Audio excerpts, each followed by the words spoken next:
And here we go. We are live, my friend. We are ready to rock. And I'm super excited and thrilled to be here with you because this announcement, I've been waiting. After we met, after we talked, I got super excited because I knew that this was going to be a great thing for us, right? For us at LPT is what I really mean, because we are right here announcing our newest business partner here at LPT in Real Estate CEOs, Alex Rivlin. He runs the Rivlin Group. You've been a close friend of mine for a few years now. I'm super excited to just make this announcement. And without further ado, I really just want to introduce you and say, I'm grateful to be in business with you again on this platform. And so I wanted to just help me understand a little bit why you made the choice, and walk us through what you're excited about now that you're moving over to LPT. Yeah, awesome. So excited about a lot of things. And I'll kind of start off first off with thank you, Isaac, for I won't even say the introduction because I actually knew about LPT a little bit before, and actually several weeks before you reached out to me to kind of confide in me that you were considering your own move over. I it had come up on the surface again. And I actually had a conversation with my sister, who is a big part of my team here, and said, hey, you know, not doing anything, not even thinking about doing anything, but this came up on my radar, and it's just interesting what moves different brokerages are making and why. And to be honest, I was really comfortable where I was. Moving brokerages is not fun, right? It's like we're in the real estate business, and buying houses is fun, and knowing you're getting a new house is fun, but the move from the old house to the new house, not fun. Like, it just changes on everything, right?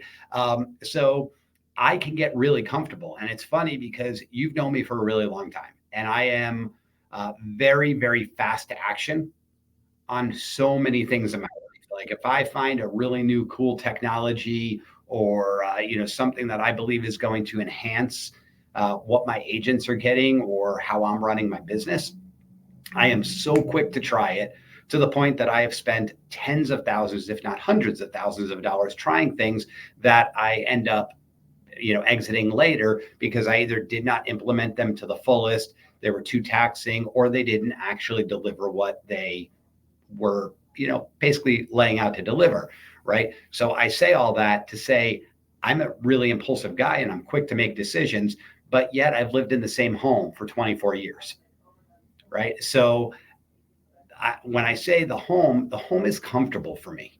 And I've upgraded it, I've remodeled, I've done all these things, but it's comfortable for me. The pain pleasure scale, or the pain of moving, seems more than the enjoyment that I'll get out of a new home. So I look at brokerages a lot in the same way. So where I came from, they didn't lose me, and they did nothing to make me leave. And that speaks a lot to LPT and the LPT offering. From that perspective, it's funny, just a quick aside. I have a 17-year-old son, and one of the traditions that we've kept really true to is every night that we can. I mean, unless there's an event going on or he's working or something along those lines, we have a pool table at home, and we play pool every single night. We play a best of 5 tournament, and when we play, I either let him know, let's say I am the winner for the night, I let him know if I won a game or if he lost a game. Because Okay. to me, there's a difference, right? If I'm running the table and, and I get all my balls in and, he misses a shot or two and, then I get the 8 ball in, I won that game. But if we're playing and he inadvertently hits a ball and scratches, I let him know he lost that game. I didn't win that. He lost it, so I get the point, right? So you could get the point one way or another, by winning or by the opponent losing, right? Yep. So I say that to say that my former brokerage didn't lose me.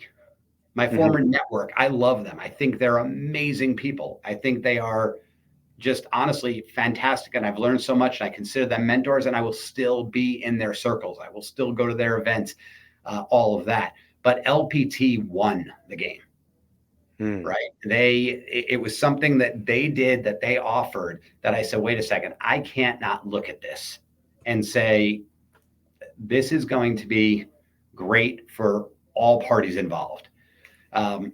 So to get to that, Isaac, because I know you asked one question that actually has multiple facets to Oh it, yeah. um, is I've been a marketing person all my life. For those that don't know me, I call myself Alex 4.0 because I started off at 18 years old in my first business, auto repair. Then I went on to insurance. Then I started a big technology company where I had 165 employees 3 years after I founded the company. Hmm. And one of the things that I've done for a long time is marketing. I sat on a board with Farmers Insurance where I was one of 16 decision makers, spending $180 million a year on everything from the University of Farmers campaign to the Farmers Open in Torrey Pines, to putting our logo on Casey Kane's #5 NASCAR. And those were all decisions that I was a part of. We didn't have the University of Farmers campaign or the Farmers Open when I joined the board. We had them about a year to 3 years into me being on that board. So I love marketing. I'm a student of marketing. And another aside, I have a talk that I've always talked about called the byproduct theory. Okay. Byproduct theory, and I'll this will segue to how I relate it to the brokerage side of things. Is and when I've always given the byproduct theory talk, I'm talking to people about their business mind and how they go about things. Okay. And what comes first. It's kind of the chicken or the egg. It's byproduct theory, right? So what I mean by that is there are a lot of people that get into business because they want to make a certain amount of money, right? Hmm. Let's say that number is $100,000, and they want Okay. to make $100,000. So they say, what do I need to do to make $100,000? And they need to do A, B, C, and D in order to make $100,000. So they're going to do it, but they're doing it as a byproduct of their desire for money. Hmm. Now, you could flip that on its head and say, I'm going to get into business because I see a need. I Okay. see a need for more quality, whatever it is. It doesn't have to be in real estate. It could be, I'm opening a bicycle shop and I see a need because there's not a bicycle shop within this certain, geographic radius.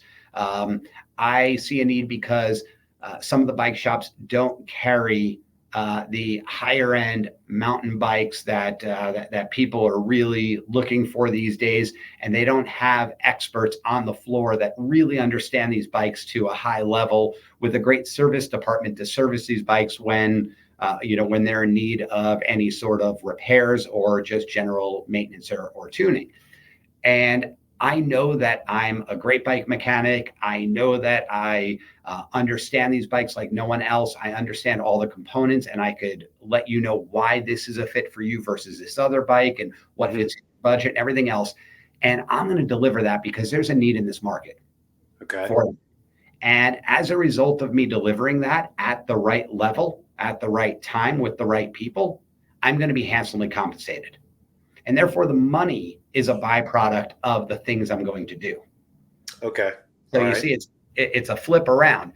So what I saw in LPT has nothing to do with money. I'm just giving you the premise of kind of that Yeah. byproduct theory. Yeah. Yeah. But I still applied the theory. And what I realized was that every brokerage I had interfaced, whether it was the biggest out there, the behemoths back from the 80s, to great independent brokerages. I was a part of an independent brokerage here in Vegas, and I love them. I think they're amazing people. I think they've got some of the top brokers in town. I really think they're just fantastic company. Um, but I take all of them, everyone that I've realized, and their thing was they're in the brokerage service business. They are there Hmm. to help brokers manage and clear their transactions. And in order to do that, they have to have training, they have to have technology, they have to have marketing. But training, technology, and marketing were a byproduct of their desire to become a brokerage services company. And I Okay. think LPT really flipped that on their head. And if you look at their origins, they definitely did. What Robert Palmer did with listing power tools as RP funding, he was a marketing machine, right? Listing power tools and LPT is a marketing machine. And I believe, and I haven't spoken to Robert personally, I know a lot of people have, I haven't had the pleasure yet, but from everything I've seen, it's very apparent to me that Robert said, we've got a great marketing platform. How do we get this in the hands of more agents?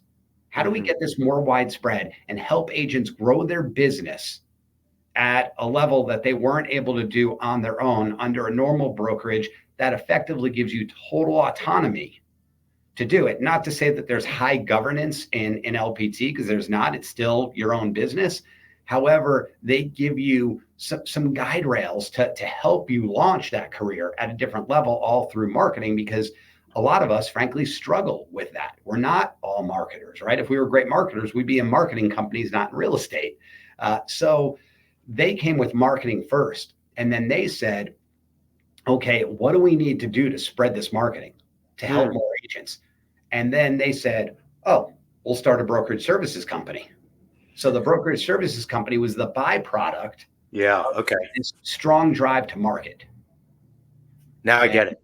That and, makes a lot of sense, actually. and that hit me right between the eyes so hard. I was like, wow, I want to be aligned with an organization that does that. Then there's all the other ancillary benefits. I mean, there's, aside from kind of the cool stuff that it's a super fast growing brokerage, I think the fastest growing brokerage in history, about 9,000 agents in 2 years. I think that's amazing. So there's got to be something to that if everybody's kind of jumping on. But I Yeah. really love their commission structures, or their fee structures, so to speak, to the agents for my team. And one of the other things I like, and you and I had a discussion around this with some other teams, not a specific team, but just other teams in general, and some of the fears of some teams. I love the fact that an agent on my team, if they're on the builder program, they are on a $500 per deal plus 195 transaction fee, so 695 per deal, right? And if there's a split, let's say it's a 50-50 split, it's 347.50 out of their side of it, Yeah. other than the team split. But that makes it really simple, because it's not the team split, then a company split, so on and so forth. But what I really love is that $500 caps at 5,000. The 195 continues on in perpetuity. However, there is no monthly fee. There's a one-time annual fee out of your first transaction. You don't even pay it if you didn't do a transaction. Mhm. You've got all these other things. But what I love is that if they leave my team, they maintain that same level. Where other brokerages, you're on a $6,000 cap on the team, but the moment you decide to leave the team, you're at 12,000. You're on a $4,000 cap with the team. The moment you leave, you're at 16,000. Yep. When you've got those scenarios, the issue is it almost becomes golden handcuffs, Hmm. right? Where a team member doesn't want to leave the team because they don't want to give up that savings. And what that does is that really keeps the low producing team members on the team, right? Because that team member that produces 3 or 4 deals a year, yeah, it is going to be more expensive for them to go out on their own, Yeah. right? They're better off kind of doing the team splits. However, it also keeps the really good people sometimes from wanting to leave. I mean, somebody doing 40, 50, it becomes negligible, but somebody doing, 15, 18, 20 deals, I don't want them staying because, well, shoot, if I leave, I kind of give that up, and I want them staying because of the value that I provide. So I've Yeah. heard some teams, saying, oh, there's a possibility my agents might want to leave quicker if they knew that they could get the same split on or off the team. Mhm. I think that's a great thing. I think that that's going to drive what the teams bring, what the team leaders bring in value up, and that's going to keep the fire under our rear ends at another level. So I really like that, and also, I've had people that have left my team because the value just didn't align, which is totally cool. I think it's better for them. I appreciate when they're willing to say, "Hey, this isn't for me," and and when they leave, every one of them except for one that's left my team in the last 3 years, I guess, because I've been with the same place for 3 years. They've left and left the brokerage too. And in So, this case, I don't think they will. and so it's interesting because like I thought my previous brokerage solved that problem for me too, right? Like I was like, Mhm. okay, cool. The value proposition. And by the way, I, like I don't think anybody's dumb for having believed this. It just didn't work out in practice, which was, hey, I'm tired of training my competition, right? and training them up, giving them us all this opportunity. Inevitably, they walk away in my database. And so the promise of my previous brokerage was, well, because we have revenue share, when they leave your team, they'll stay inside the ecosystem and they won't leave the brokerage. And so you can still make revenue as a partner with them, and they will still get your value because you're incentivized to see them grow. But in practice, that didn't work. And I think there's two things to it. One of it was the model just didn't make sense. And when your cap quadruples the day after you leave a team, you're way more likely to just go and say, well, what else is out there at the very least, Yep. right? The second piece is I got to take ownership of this, which is I don't think I did a great job showing them the benefits and features of the brokerage I was at, right? I think what's different here at LPT, and this isn't theory, this is actually like a good friend of both of ours, right? He's the guy who I reached out to when I was thinking about LPT. I said, hey, like, talk to me about it. Chris, he lost 12 agents since moving over from his team. 11 of them stayed at LPT. Whereas at our previous brokerage, we were all from the same brokerage. That didn't happen. I had the exact same experience you had, which was they left. They have this monthly fee that they're like, okay, I guess that's kind of normal in the industry. It's not high, it's not low, it's kind of somewhere in the middle. But now I just went from 4 to 6, I quadrupled my cap overnight. It was really easy for them to walk down the street and see somebody who goes, hey, you sold 16 houses last year. Great. I can defer your cap or your commissions for 6 months. Come on over here and just pay your fee. And they go, oh, that makes perfect sense. And honestly, I don't blame them. The difference at LPT is, one, they're going to leave. If they do leave, awesome. I still want to support them, but their cap isn't going to double or quadruple or triple overnight. And then in addition to that, this time around, there's two things different on me exposing them to the brokerage. One is I learned my lesson. Two is LPT does have a lot more to offer for the individual agent branching out on their own, with all the marketing tools, all the branding and that stuff. Because to your point earlier, this is a marketing first company, not a. They didn't, like, I'm going to try to use your words. You explained it really well. As a matter of fact, like, I was like, dude, I should be taking notes, but I guess I'll just watch the recording. But in reality, them being a marketing first company, the byproduct is these amazing tools and at a brokerage level, right? Mm-hmm. And that's a very different thing, because they didn't set out, to your point, to offer brokerage services. They set out to help real estate agents sell more real estate services. Right? Yeah, exactly. And it's interesting because at the prior brokerage that I was at, I had actually I had a really good friend that got into the business because I got into the business. And he was at the independent brokerage that I was at when I left the independent brokerage to go to the big brokerage that I was at. Mm-hmm. And he immediately said, hey, Alex, okay, I know you're moving there for a reason. I know you do your due diligence like nobody else. And what do I need to move? And I said, nothing. And he goes, I don't need to do anything to move. And I go, no, you don't need to move. And he said, why? And I said, listen, because I'm your friend and I'm not here to just make money off of you. I'm here to help you grow. And while I do believe the company can help you grow and the brokerage can help you grow, there's an element of, it's the gym could also help us lose weight and get into shape if you go to the gym and do the work. Yeah. And and I didn't mean this in a, pejorative or insulting sense. I knew that he, for 3 years in a row, was doing somewhere between 9 and 13 transactions. Mm-hmm. And I was pouring into him. He was on my team for a minute, but then we realized as friends, it just wasn't the right fit. But I told him I'd still give him everything. So he still had access to my training systems. He was welcome to come to my meetings.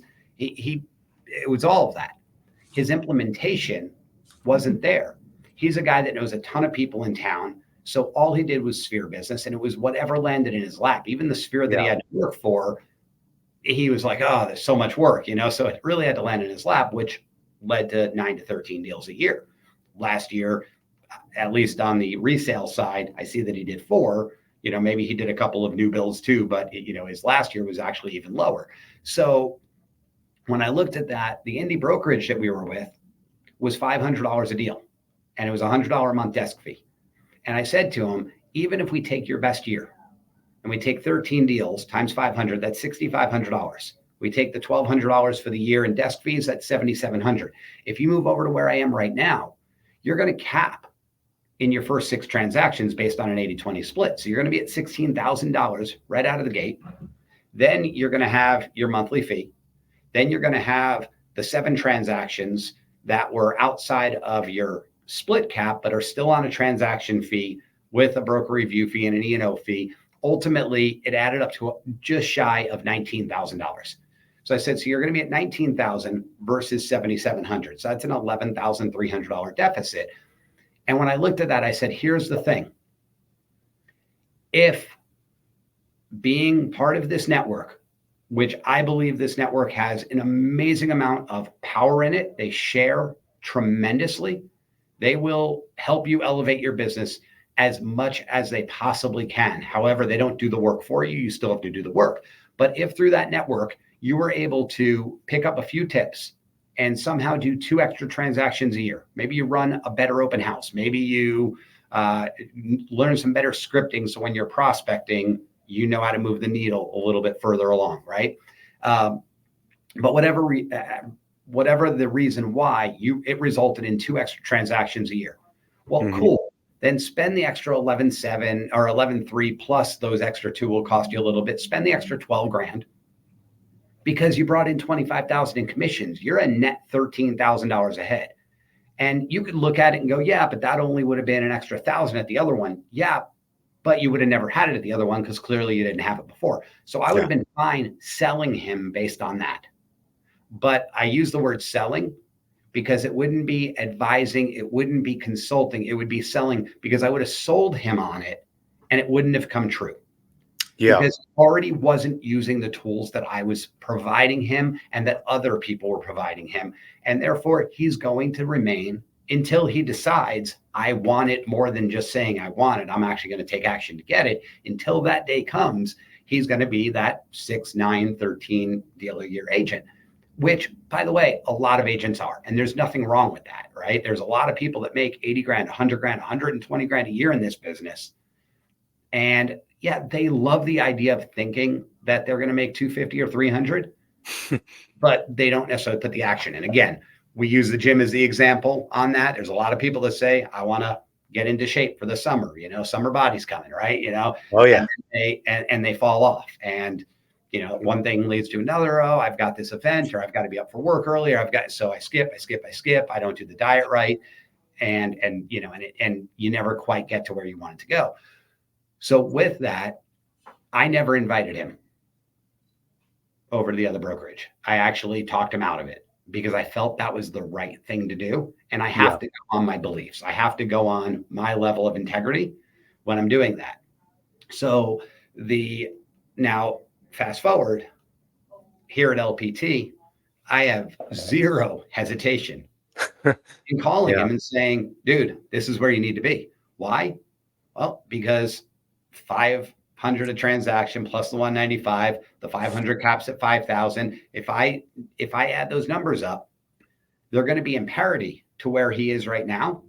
If he does a few more deals, these numbers will be way better for him because theirs is in perpetuity. They don't have a cap. So they are, and they happen to also raise their fees. They're $600 a deal plus 125 now monthly.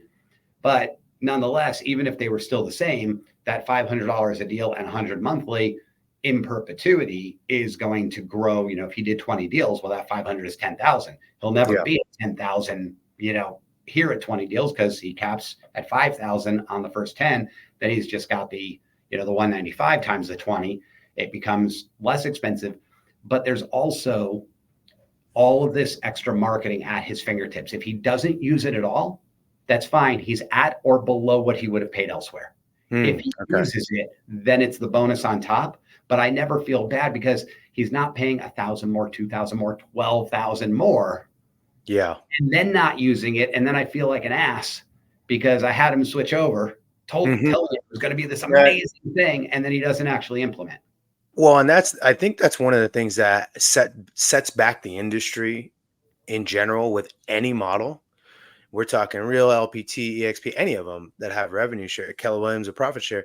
The thing that sets back is people get so fixated on, okay, is how am I going to introduce somebody to this model, and what's my, like, how am I going to angle it so that it makes sense for them, right? And what I like is your approach. And it's funny, this honest to God, like, I don't know how anybody would verify this, but Alex, you know this. You and I were talking on a Friday night. I remember I was walking, I think we had just finished, actually, it wasn't a Friday night.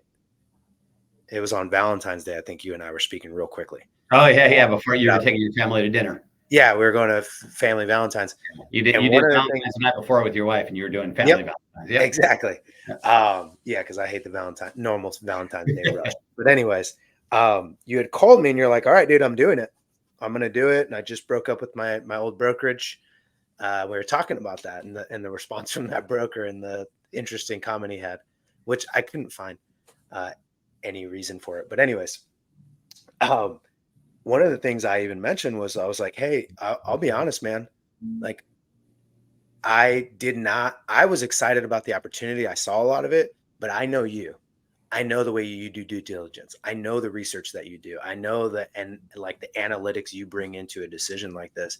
And I even told you flat out, I go, I wasn't sure if you were coming because you're not the type of person that just jumps on the opportunity without doing all your research because you're your own person.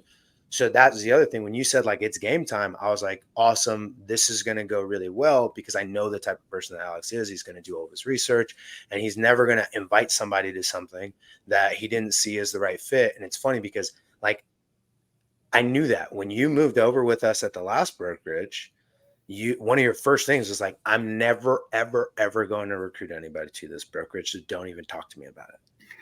And I love that. And I respected it. And then here, now you're like, no, I could see this being such a good fit. So I just think that's so huge.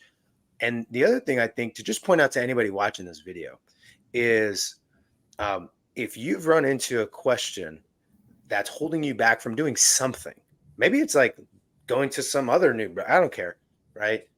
You might even want to, and you know Alex, reach out to Alex. He'll help you frame it the right way. Like I come to you for framing advice constantly, right? We chat every Friday just about this time, and there's some concepts that you explain. I think because you just spent so much time writing your book and all these things, right? That I'm always eager to see your framing behind it. So this was super insightful for me. Anything other big things you want to share about how it's working for your team or what you're expecting or what you're hoping for, or just an encouragement to anybody who might be thinking about the platform, anything like that? Yeah, so I mentioned earlier in the call about the about just the daunting elements of a move, right? And trust me, there still are, right? I've updated my email signature. I updated my profiles online from portals to social media.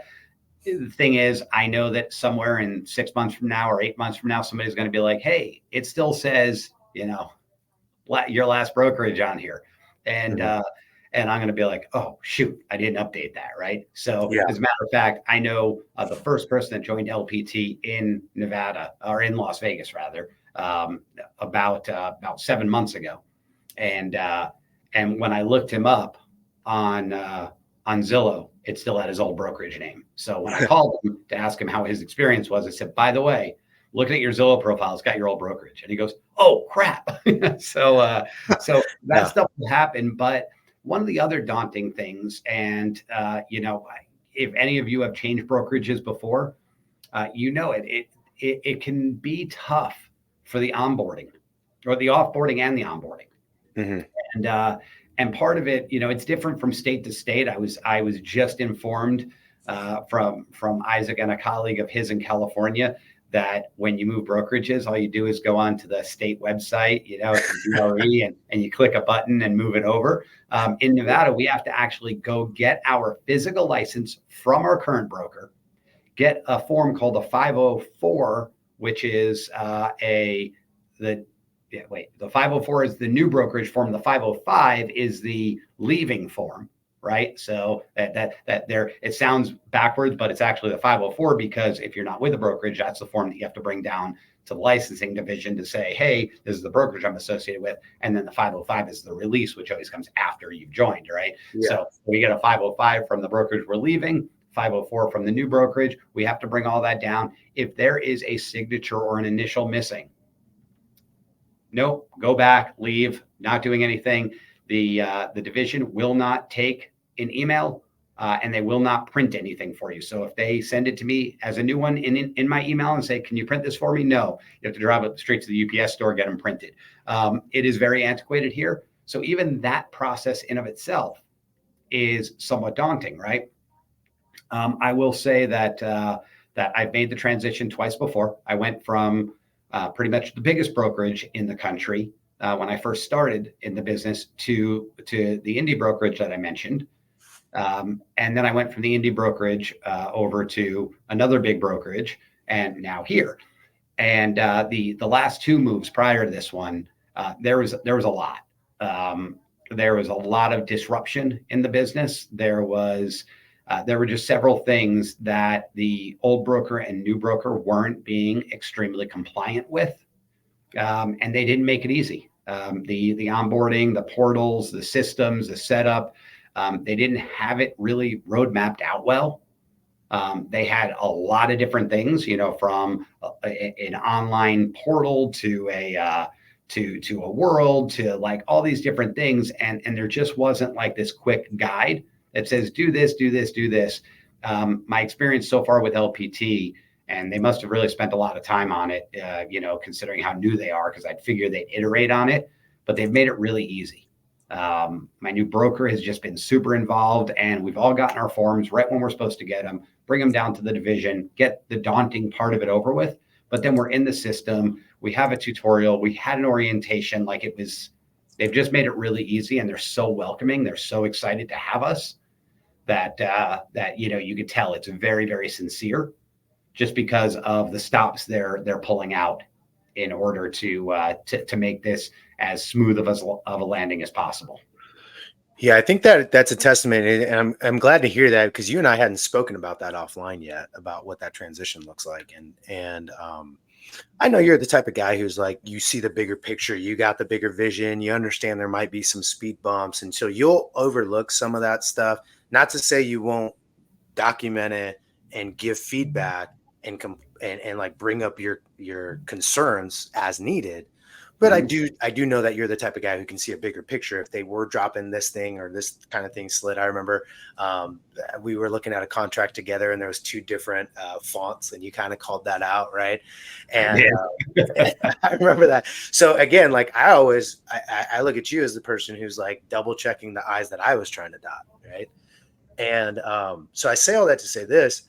I think that 4 years on the sideline, watching the industry, watching who's doing it right, who's not doing it right, that LPT spent, and their frankly like unwillingness to go to certain states until they feel prepared, I think that's showing up in your transition, Yep. right? And so, like a good example is, and I've been very vocal about this, corporate. I mean, they know what my goal is. I want to open up California, and one of their things is like, Isaac, just so you know, like California is really important to us. That's why we're slow together. Um, and Nevada was really important to us. That's why we were slow to go there. But now we've seen rapid growth, and so I think it's just a hat tip to them, watching the industry, seeing what challenges happen when other predecessors were opening up states and expanding. Right now, the thing that I don't think anybody they couldn't have learned from anybody how to pace this fast. It's the fastest growing company in US history. Like, dude, you guys are figuring this out in 2 years. I think that's a testament to their sitting on the sideline, watching, learning. And then I will tip my hat to the predecessors, the other cloud-based brokerages that paved the way. I mean, Yeah. we can't neglect the fact that, like, a good example is cloud-based brokerages that have revenue share. That's not new, right? Hmm. So those first ones, they had to like help penetrate the psyche of the agent to explain a new model and get people excited about new models. Now, LPT happens to have a better version of that model, but the thing they don't have to face is explaining what revenue share is and why stock awards are amazing, right? Yeah. And how to work all that. So I think there's because a buddy of mine called me out on it too. He was like, I don't think it's. I said, hey, it's eight. I think at the time we were talking, it was 8,000 agents in less than 2 years. It took the brokerage you're at about 8 years to get there, like for context. And he was like, I don't think that's a fair comparison, because the brokerage I'm at had to like pave the way. And I was like, I think you're right. I think you're absolutely right. That doesn't change the fact that it's growing faster than any other one in history. And it doesn't change the fact that plenty of people are moving from that brokerage to LPT. But I do have to take that moment to say, thank you. I'm grateful because it did pave the way. And then also became a model for us to say, okay, here's what went really well. Here's the things where there were some sticking points and some challenges. And let's make sure we nail those. And Well, so I'm super excited to hear that that's been your experience so far. yeah. And the fact is, it just is, it is what it is. It could sound bad in certain ways, but the fact is that there's an old saying or an old adage that says that the pioneers are typically the ones that have arrows in their backs, Hmm. right? Yeah. And it's because, they paved that road first. However, the second movers, the third movers were able to speed down that road at a totally different pace while those ones are still paving the road, and they're having to learn from their own mistakes instead of the second movers and third movers learning from the mistakes of the pioneer, and therefore it's easy for them to shoot the arrows, fix what's wrong, right? I mean, Yeah. a simple example of that is if you, in speaking about rev share, and you're right, I told you very early on at the past brokerage that I wasn't going to be a recruiting person, right? So Mhm. just to show how valid and true that is, other than my team, the entire time, and I've been with the other company for just shy of 4 years, I had one person in my downline Hmm. other than my team, one person. So I did not recruit. That one person came to me because it was a trusted confidant that I've known for several years, and she was moving to a different state, and she was getting out of hospitality and into real estate, and asked me what I should do, and I actually referred her to a team. I told her she should be on a team, and I referred her to a team, and that team happened to be in my brokerage, and she happened to say, hey, when she was going through the ICA, she named me as a sponsor instead of the team lead because she thought that was right since I connected her. you know, all good on that end, but I did nothing to recruit. I would have told her to go to a team regardless of where I was. It just happened to be that team was with the same brokerage. Yeah. Um, all that said, one of the things that was in the model, and one of the reasons why maybe the caps need to be as high as they need to be, is because if they spread out and you open up all of your levels for cap, they give back 100% of what that cap Mhm. is to Okay. the upline, right? And the issue with that is that what was forecasted, and I'm a business guy, right? So I'm looking at it and I'm speculating on this, but I'm going, okay, if I were doing this at the beginning and setting this up, and I said, well, how can we give back all of the money we bring in? And yes, there's transaction fees. Yes, there's a few other small ancillary fees, but that's not enough to survive for those that actually do cap and go over cap. But Yeah. if they're giving back everything, here's the way that it was likely speculated on the pro forma or projection sheet as to why that's okay. It's because they had odds on who would actually get their 20, 25, 30, 35, 40 frontline qualifying people that unlocked all of the levels. Hmm. What happened there and where the miss was a guy like me that's not really recruiting. It doesn't matter if I open my levels or not. And then they ended up with a bunch of these, I think they refer to them across all brokerages, alphas, right? These way bigger recruiting agents. And all of those were unlocking all the levels. Yep. And so what ended up happening is where they maybe thought, and I'm going to make up total fake numbers here, but maybe thought 50% or 80% or whatever the number was of people wouldn't unlock the levels, and therefore there would be revenue that would never be distributed. Yep. That theory was great at the beginning until these few buckets of these alpha agents came along and capitalized on the majority of the downline. And now instead of it being, even though those alphas are only, let's say, 2 or 3% of the company, right? In regards to the recruiting people are only 2 or 3%, out of 20,000 agents, 100,000 agents, whatever your agent count is, maybe it's only, 200 that are those alphas. So it's 0.2%, right?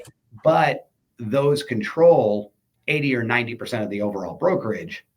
and therefore they're giving out way too much of the cap.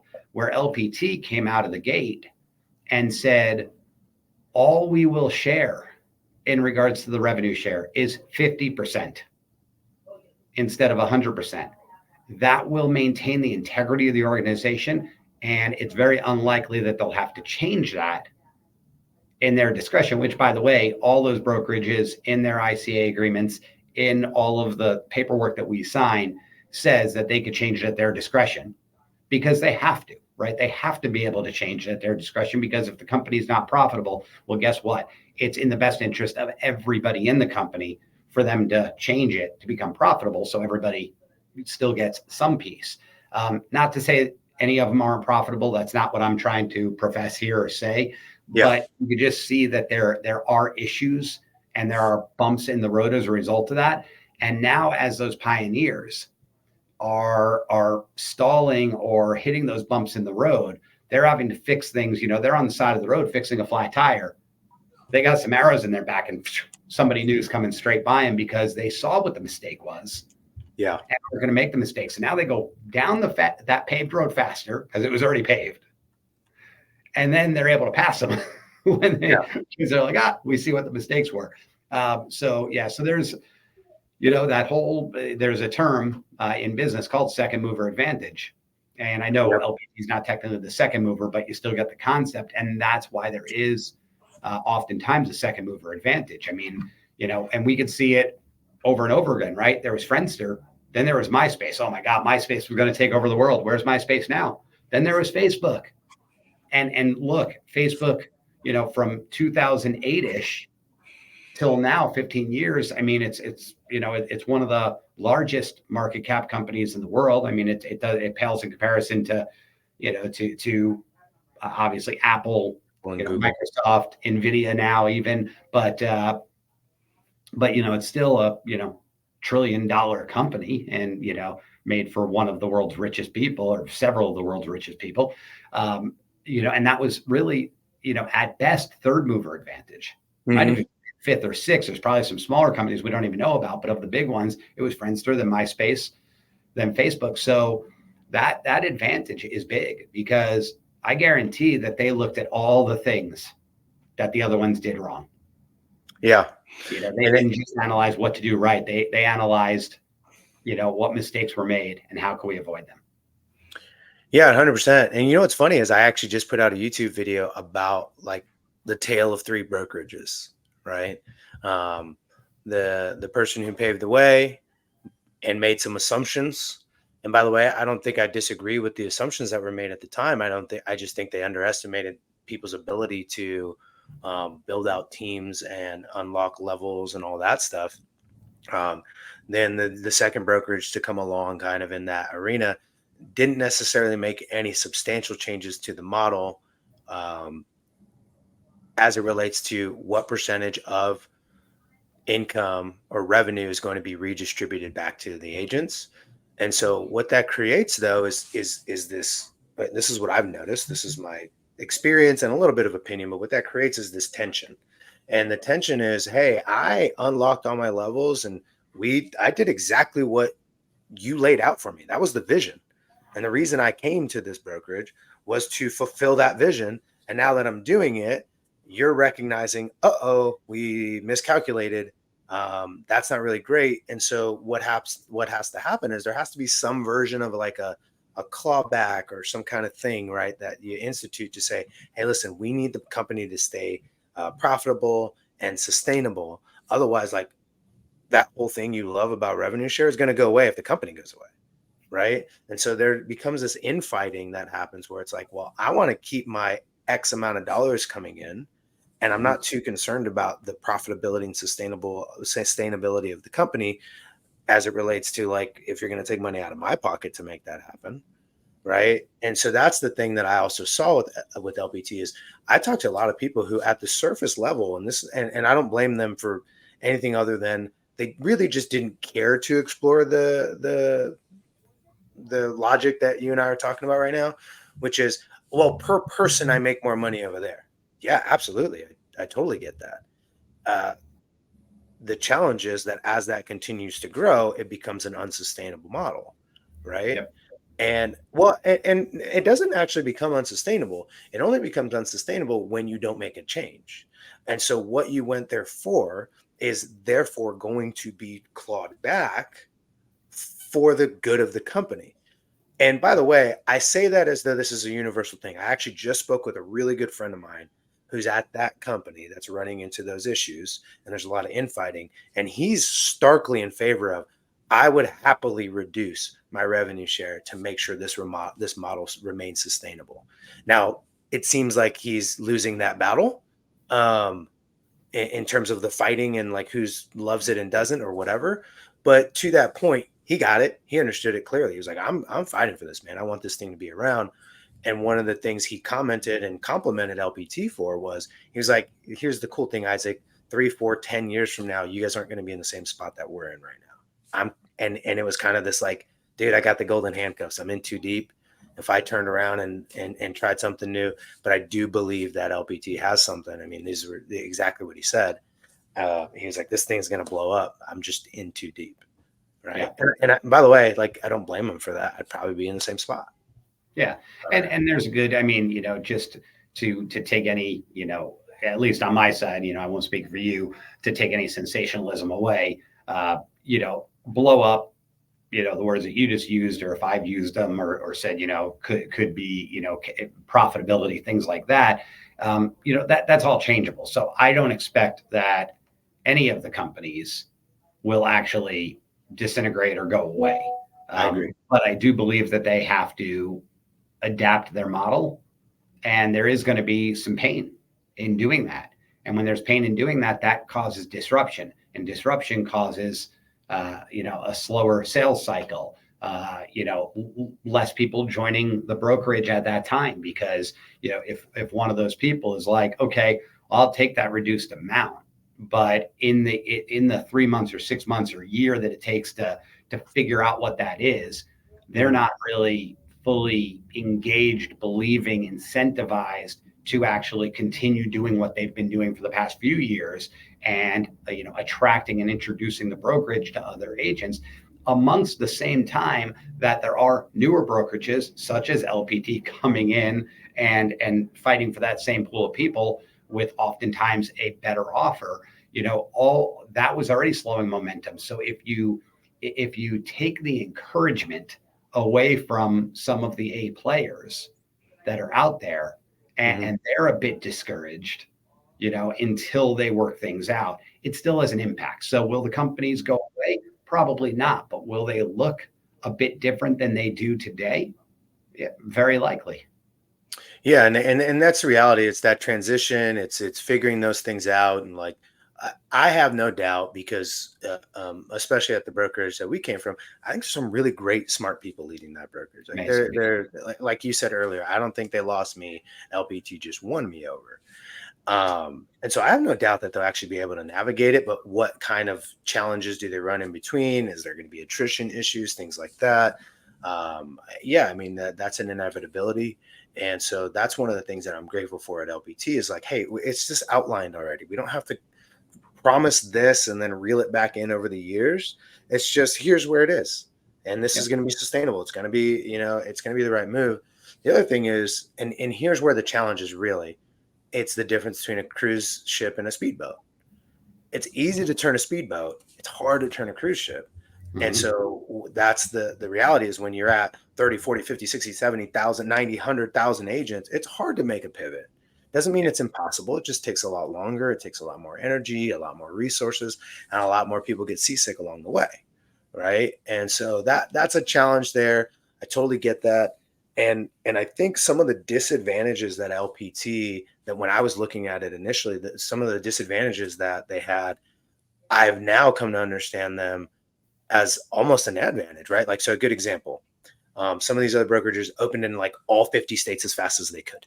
Yep. LPT didn't. I thought that would hinder their growth. It turns out like, no, they went to 2,500 agents in like 18 months in Florida or whatever it is, right? Not growing super fast. They're not even open in all 50 states yet, right? Yeah. So at 25. first I thought that was, I'm sorry, I think they're in 25 states right now, 25, and they right? get Hitting these numbers. 9,000 agents in 2 years. It's remarkable. Yeah, and so I thought that was a disadvantage, but actually, as I'm watching them open states and I see how methodical they are and how strategic they are with opening and who's going to be our partner to open that state and how are we going to allocate resources and create offices and hubs and all these other things, I started seeing that I'm like, oh, that's not a disadvantage, that's an advantage. The revenue share per person on the surface looks like a disadvantage, but then you start looking at some of the problems, these other big, and I'm like, oh, dude, that's actually an advantage, Hmm. right? And so, or the other thing too, the hey, if my agents leave, their cap doesn't change, and so like that kind of keeps them inside my world. And maybe that's a disadvantage, but is it really? Because ultimately, they're going to leave when it makes sense. And the problem is when you have this moat around your business called the increased cap if you leave, well, they don't just leave your company, they jump all the way out, Yeah. right? And so these things I thought were disadvantages, I'm finding I'm like, oh my goodness, this is and by the way, I'm sure if I would have asked Robert all these things or Lewis or any of these people who helped create the model, these things early on, they would have been like, Isaac, think it through, just spend an extra 30 seconds finishing that thought. Yeah. And And I'll now tell you, look I what think that whole lower cap and staying on the lower cap, to me, that's such an advantage, not in the idea that if they leave my team, they'll stay with the company. Cause cool. All right. I'll get some rev share on it. Great. Where that's an advantage to me is when I'm sitting down to actually interview somebody to join my team. I, and this is, and I know a lot of you there will relate. I have, for lack of a better term, a Rain Man style brain when it comes to numbers. That is my superpower is numbers. I spout them off. I sit there and, multiply and divide and everything else in my head without a calculator. I love it. Um, so, I take for granted that sometimes, and I understand where some of these things come in, but I can tell you right now that I sat with agents before and I say, let's say we're talking about team splits, team generated deal, and let's just use 50-50 as a number, regardless of what your team split. If you're a team leader out there or an agent out there, regardless of what your split is, we use 50-50 for ease here. And I would bring somebody in and I would say, hey, my team split is 50-50. And they'd say, okay, what does the brokerage take? And I'd say, well, they're at 20% and, this small fee, that small fee, whatever the case is.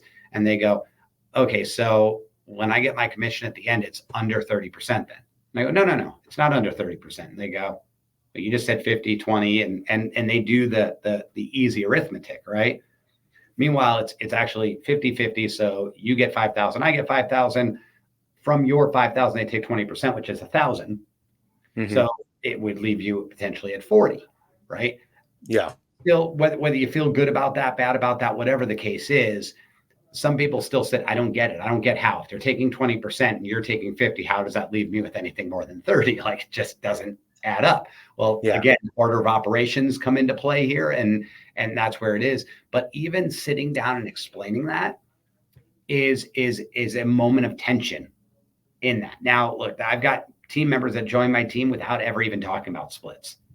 When I Mm-hmm. talk to them about what they're trying to accomplish in their business, because I really focus on them more than here the team has this and this and this and this, as our good friend John Cheplack calls it, the feature dump. Right? I'm not here to feature dump on you. I'm not here to tell you everything I have. I'm here to talk to you about what you're trying to accomplish, and see if that's a goal that we could align on. Right? When I went to my trainer, he could tell me about all the apps he has and how many credentials he has and how many fitness competitions he won. But I don't really Yep. care. What I want to know is, can you get me to the body fat percentage I'm looking for, in the fitness and physique that I'm looking for, and to the health level that I'm looking for? So it's really about me. I'm the star of the show here. I want you to, be the guide, right? I want you to be Yoda. I want to be Luke Skywalker. So in all of that, um, you know, there's that whole explanation of those commissions if that comes up, right? Which it does a lot, even though I'd like to say that, that some people just join the team without even talking about that. Most do ask at some Yeah. point. And when we're explaining that, it's a tension point, because people start really looking at their number and then they haven't gotten to experience the value we provide yet. So they're like, no, I'd rather just go make the 10 grand at the indie brokerage down the street. Yep. However, now with LPT, the reason that I look at that whole cap situation as such an advantage instead of that disadvantage that, you said it could look like on the surface, is Hmm. when I'm sitting down with an agent to explain it, I explain the team splits, and then I explain that there's a 695 fee. I let them know that depending on how high your production gets, it could get to 195, but I don't even really talk that much about their cap because it Hmm. just convolutes it. So I'd say it's 695, but on a 50-50, I take care of 50% of that. You take care of 50% of that. So it's 347.50 to you. So I go, it doesn't matter what transaction you do. If you do $1 million house and there's let's say, I don't know, a $25,000 commission on it. Yep. And so it's 12.5, 347.50 comes out of your side. There's no percentages. There's no nothing. And they go, okay, so I basically have 50%. Yeah, you do. Right. And I go, and here's the even better news. If at any time you're at a point where you feel like your value is better served going independent, or maybe you want to grow your own team, on the independent route, you could take that with you and it all stays the same. Nothing changes. So then the idea of the transition even to the broker, to my team, but to the brokerage, they're not looking at like, oh, if this doesn't work out in 3 months, I've got to switch brokerages again. Yep. So there's no hurdles in coming over because it's good. And trust me, there are people with some of the other brokerages that think that prior to the onboarding. They go, I've already looked at this as an independent agent and I wouldn't do it. It's too expensive. So if I join your team and it doesn't work out, I don't just leave your team. I have to leave your team and leave the brokerage and go through all of this again. Yep. Right. Absolutely. So people are going to look at that and go, and I may even put it in my kind of talk with them when I'm talking about their goals. I go, hey, and listen, if it doesn't work out, the good news is this is still a great brokerage and you can stay on these lower caps. And honestly, it's less expensive than even any Indian town. Hmm. Even those flat Well, that's fee. that's that's the thing too. Is like when I was as I'm recruiting for the team, right back in the day at the other brokerage, I also had to sit there and justify, and I felt very much, and I chose that word specifically. I had to justify why they were paying what they were paying there, because there was a monthly fee, because they had a cap, all these things, and the justification was, well, they are a great, a closing partner, and they don't get in our way, and they allow our team to do what it does best. And by the way, I genuinely believe that and have a lot of conviction around that. They did a great job getting out of our way and letting us run our company the way we want.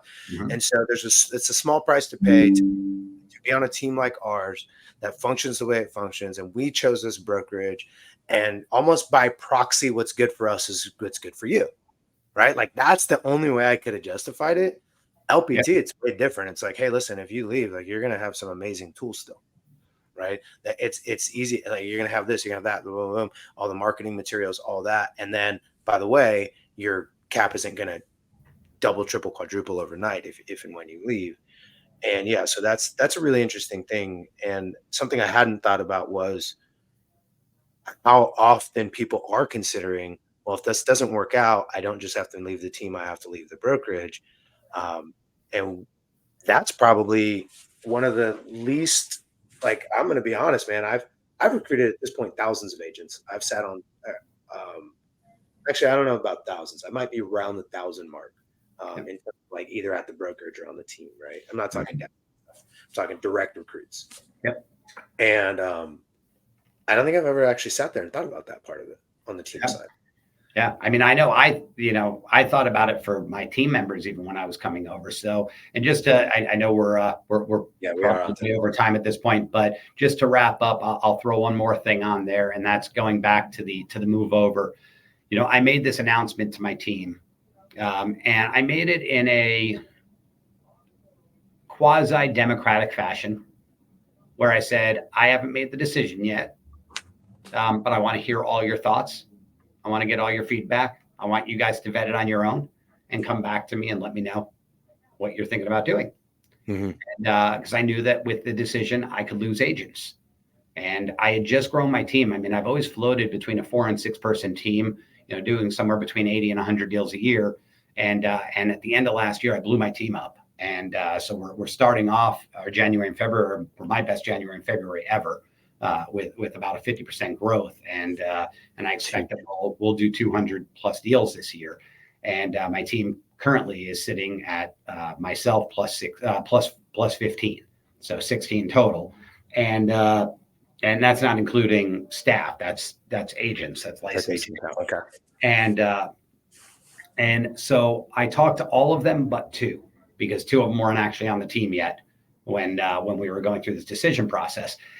And I expected a lot of pushback, and I got some, and the pushback was more questions. Like, did you look into this? And why are you thinking this? And what about this? And it was all that. It wasn't really like a very challenge driven, like, no, I don't want Yeah, it was answering questions, not handling objections, is what exactly. And even if there were objections, they were just objections. It wasn't resistance. Right. Okay. And I went through it all with everybody. And ultimately, I pulled up a spreadsheet and I showed some, commission split differences and stuff like that. That wasn't what I led with. I led with the company. I led with the marketing forward. I call it marketing forward. I always think of like when somebody's drinking wine and they go, "Oh, that's very fruit forward." So I call it a marketing forward company. That's their primary, what you taste of them right out of the gate. And so I talked to them about that because those were my strong drivers. The money is a secondary piece, right? But I did talk to them about that. I even talked to them about recruiting. I don't have a single agent on my team that's actually recruited anybody, other than, again, if they attracted a member to the team because they were talking to somebody in an open house or something like that, it went in their downline before, but they weren't ever recruiting. I don't have a single agent on my team that was a recruiter, but I let them know I was never a believer in the recruiting thing. I didn't like it. It felt a little, for a kid's word here, a little icky to me.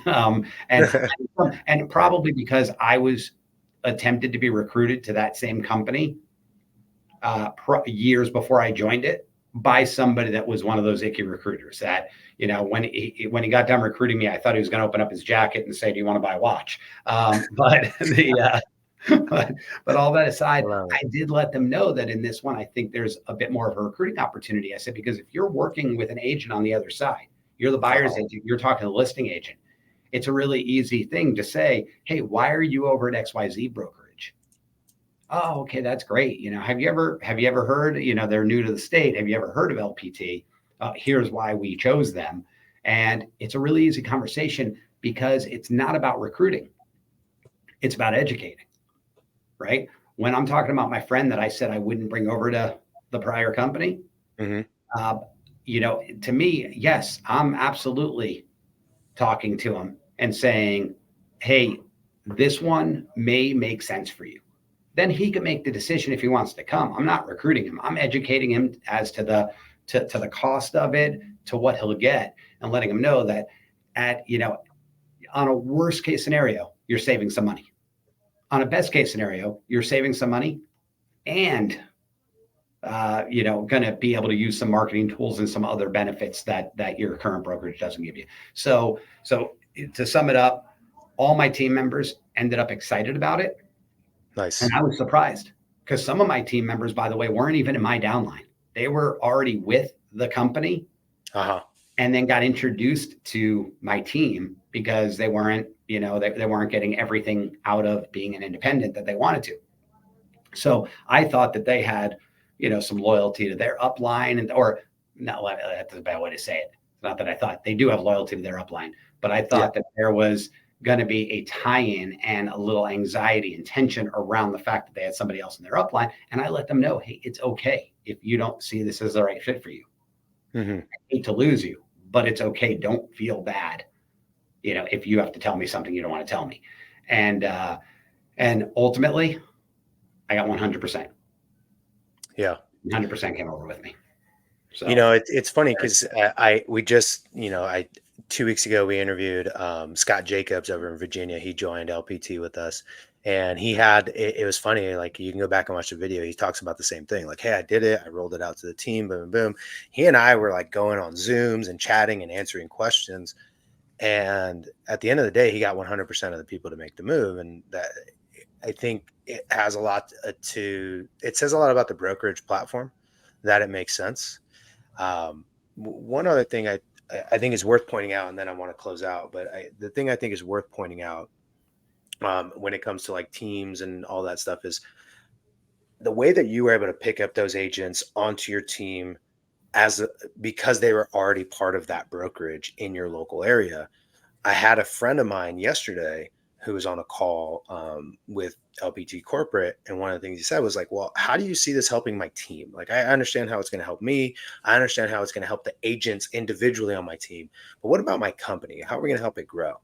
And one of the first things I helped them understand was, well, as LPT's footprint grows in your area, what's going to happen is at any given point in any agent population, regardless of brands and all this other stuff, there is a group of agents that is considering joining a team at any given time. Hmm. And so the natural byproduct of LPT growing as fast as it's growing and becoming as big as it's getting in the metros where we're opening, the natural byproduct is there's a certain group of agents that go, okay, I'm considering joining a team. I happen to be at LPT today, and now I'm happen to be considering joining a team. Well, who are they going to go to? They're going to go to LPT teams naturally. And Yep. so it's funny that you say that too, because I had that question yesterday. I was like, I experienced that at my previous brokerage because we had a large footprint in my area. Hmm. And I would get people I've never met. They weren't part of our downline, but they were part of the brokerage. They see us on stages. They see us promoting it. They see our signs everywhere. And so the natural thing was like, hey, are you guys hiring? And we got maybe 3 or 4 a month inquiries. We didn't hire all of them, right? Whether they were the right fit or not, but we got 3 or 4 just organic inquiries every single month, like clockwork, of people just saying, "Hey, are you hiring? I'm already at your brokerage. Are you hiring?" So that's really interesting, Yep. Alex. If somebody's watching this, they want to learn more, they want to get in touch with you, learn how they can just pick your brain on something that you said, or learn more about partnering with you at LPT. I dropped one thing here, alexrivlin.lpt.com. You can go there and submit some information. But is there anywhere else they can learn more about you or find out more or even get in touch with you? Yeah, I'd say probably easiest way is social media. Okay. Just find me, Alex Rivlin. I show up pretty much everywhere, Facebook, Instagram. So you can hit me up through Messenger, just send me a DM. You can always email me, alex at therivlingroup.com. And then I do have a page that's for agents. There's no pitch of anything. It's brokerage agnostic. And it's anywhere from 2 minute to 10 minute videos on things that my team maybe came to me with, or somebody else came to me with in a struggle, and I decided, hey, this is something that other people I know struggle with. Here's how I would handle it, and do a lot of coaching style videos at Agent Playbook. So that's a Facebook page, Agent Playbook. So feel free to jump in there as well, and we might be converting that over to an actual group for more interaction. But that page will still exist. It'll just, Is it the new stuff will migrate over. is it the agent's playbook and it has a little notepad on it? Yep. Yep. Okay, That's I'm it. gonna I'm gonna put that here in the bottom of the stream while I thank you, just so people can like copy that link and see exactly what that is. Let me do this. Boom, bam. You can check out Agent Playbook by checking out that link right there. That's on the bottom of your screen. So, Alex, thanks so much, man. I appreciate it. I know that we're going to be doing really big things. This is just the beginning.